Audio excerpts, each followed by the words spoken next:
Imagine waking up in your bed, and by morning, your entire house has sunk 3 inches into the ground. Not because of an earthquake, not because of a flood, because the land beneath you was never solid in the first place. This wasn't fiction. This happened to thousands of people packed into 1 square mile of New York City. And by 1850, that 1 square mile had become so infamous that even hardened New Yorkers knew better than to walk through it after dark. Welcome to 5 Points.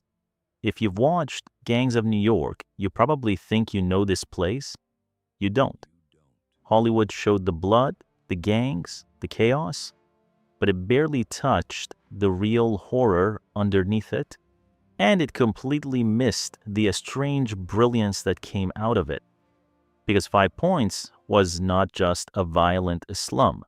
It was a neighborhood built on a lie, a place literally sinking into its own rotten foundations, a place where disease spread through the ground, landlords abandoned basic humanity, politicians used gangs like tools, and newspapers turned poverty into entertainment. But here's what makes it even more unbelievable.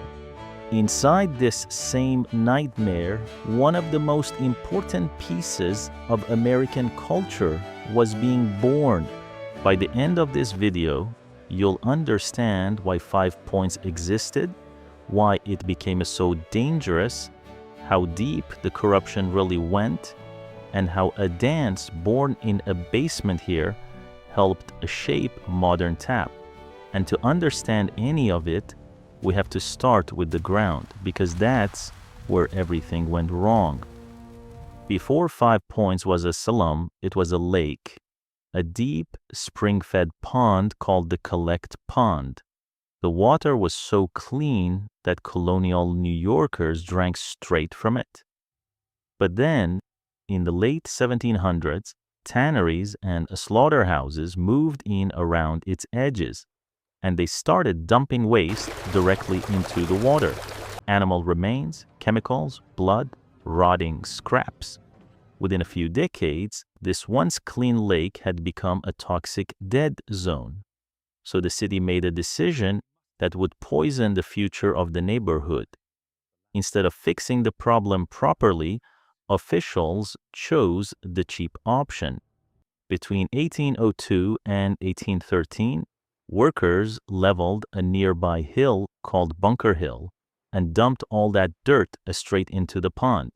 No proper drainage, no serious engineering, no real plan. Just bury the problem and pretend it was gone. But here's the catch. The pond was not gone. Underneath that landfill, underground springs were still active. The bottom of the old pond was still thick with organic muck that never fully dried. So when brick tenements were built on top of it, the result was inevitable. The buildings began to sink, walls cracked, doors jammed shut, floors tilted so badly you could feel the slope beneath your feet. Some houses didn't just look unstable, they were unstable.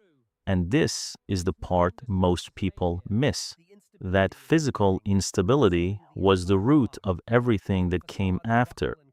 Because once wealthy residents saw cracked walls, sinking floors, and collapsing property values, they left fast. And when the rich left, landlords lowered rents just enough to fill the buildings with the poorest people in the city. This was not a moral failure of the people who lived there. It was bad infrastructure turning into a trap that held an entire community hostage for nearly a century. Once you understand the ground, you start to understand the disease. Because sinking land doesn't just damage buildings, it destroys drainage. Sewage collected in low spots instead of flowing away. Waste seeped into the soil. Wells became contaminated. And when cholera struck New York in 1832, the 6th Ward, the district that contained 5 Points, was hit harder than any other part of the city. But it gets worse. In 1842, the city built the Croton Aqueduct to bring clean water into Manhattan. That should have changed everything. Clean water should have meant survival. But there was a problem. Property owners had to pay for their own water connections. And the absentee landlords who owned many Five Points tenements simply refused. They collected rent from the poor but would not pay to protect them. So when cholera returned in 1849, wealthier parts of the city had access to cleaner water. Five Points was pushed back toward contaminated wells. And instead of admitting this was an infrastructure failure, doctors, newspapers, and elites blamed the victims. They said cholera attacked the poor because of drinking, laziness, dirtiness, and moral weakness. Not because the city had failed to give them clean water. That's not a small detail. That is the entire playbook of how slums get blamed for disasters created by people in power. But here's where the story becomes more complicated than the version most people know. Five Points was not just a place of violence and misery. It was also one of the most unusual multicultural neighborhoods in 19th century America. Before the Irish arrived in huge numbers, this area had become one of New York's first free black neighborhoods, settled by formerly enslaved people after slavery ended in New York State in 1827. Then, in the 1840s, the Great Famine devastated Ireland. Desperate Irish refugees arrived in New York with almost nothing, and many ended up in the same cheap tenements. What happened next was not simple segregation, and it was not simple harmony either. Black and Irish families lived in the same buildings. They worked near each other. They ran businesses. They shared the streets, cellars, dance halls, churches, and danger. Interracial relationships were common enough that the middle-class press became obsessed with them. Newspapers used the word amalgamation like an insult, treating the neighborhood's diversity as proof that Five Points was morally diseased. Now, let's not romanticize it. Black and Irish workers were often forced to compete for the same miserable low-wage jobs. That tension was real. Conflict existed. But the deeper truth is this. What outsiders called chaos was also one of the most complex, functioning, integrated working-class communities of its era. And that cultural collision created something that nobody expected: modern tap dance. Deep in the basement of a building at 67 Orange Street was a venue called Almack's. It was run by Pete Williams, a wealthy and politically connected black entrepreneur. Inside that basement, night after night, something extraordinary happened. Irish immigrants brought jigs and Scottish hornpipe footwork. Black performers brought West African percussive rhythm, body movement, and dance traditions passed down through generations. And in that small underground room, these traditions collided, then fused, then transformed. The person who mastered that fusion was a teenager named William Henry Lane. On the stage, he was known as Master Juba. He learned from an older black street dancer called Uncle Jim Lowe, and his skill became impossible to ignore. Lane began challenging the top white minstrel dancers of the era in public dance battles, and he kept winning. Think about that for a second. In a society built to humiliate and exclude black performers, a teenager from a basement in one of America's most hated slums was beating famous entertainers at their own game, not through privilege, not through protection, through raw skill. And then the story gets even stranger. P.T. Barnum, the famous showman, put this black teenager in blackface makeup to disguise him as a white performer so audiences would accept his talent.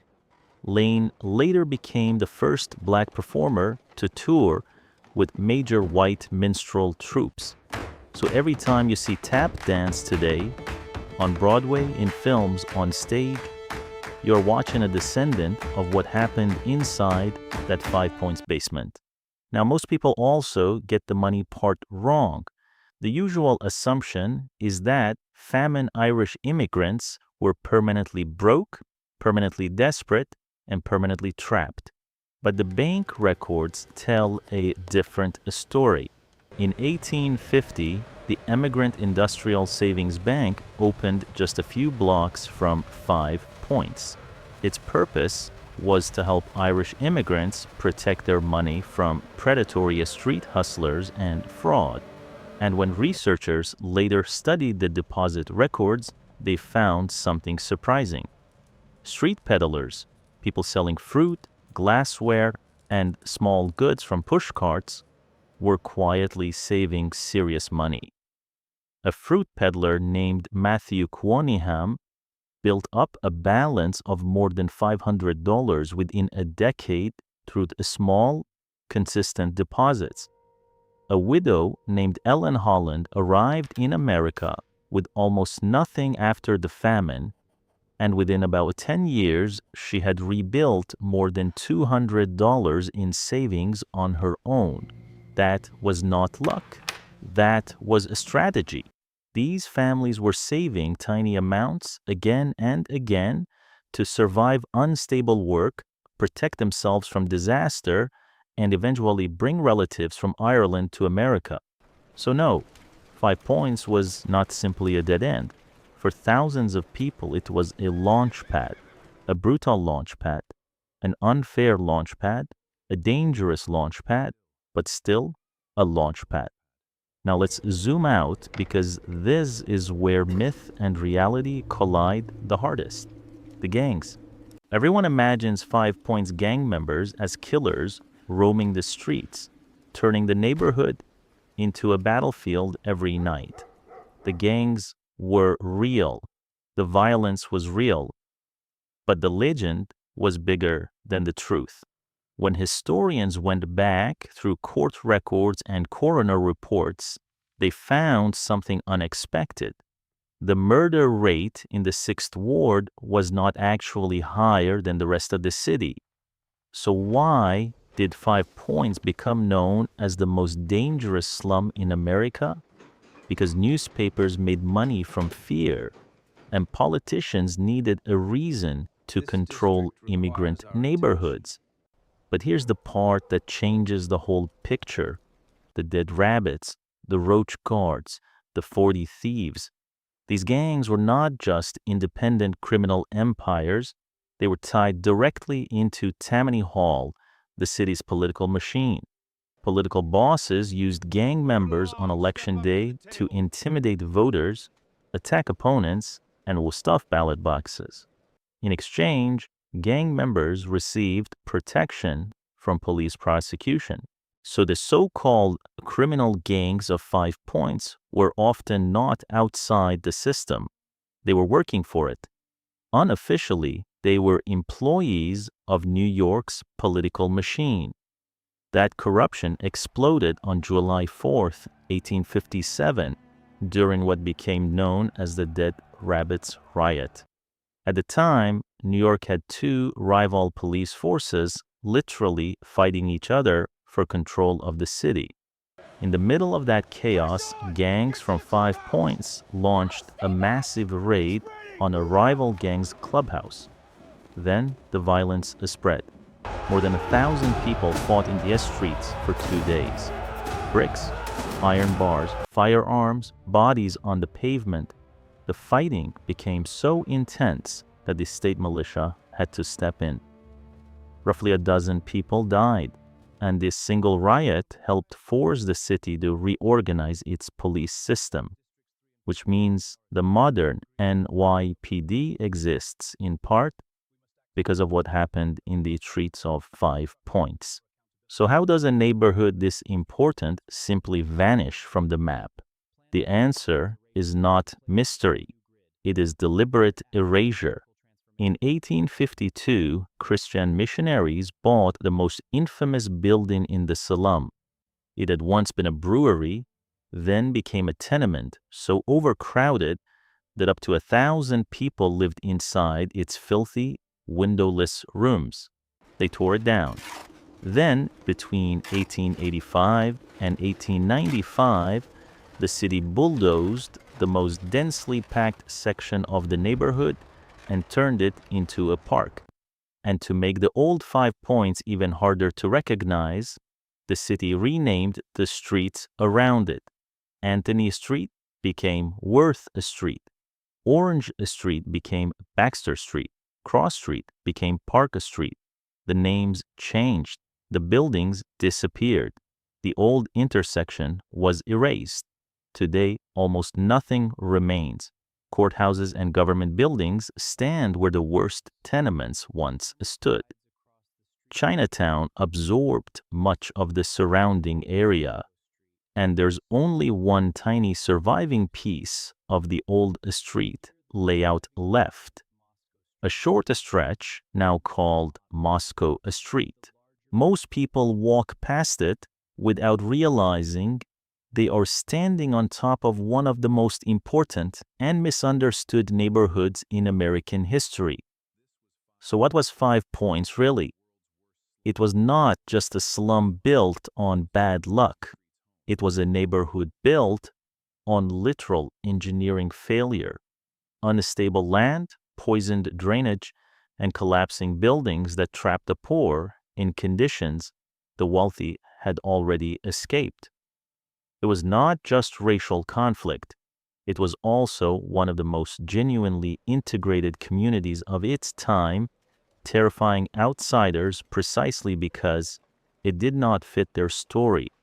It was not just poverty, it was discipline, saving, survival, and upward mobility hiding in old bank ledgers.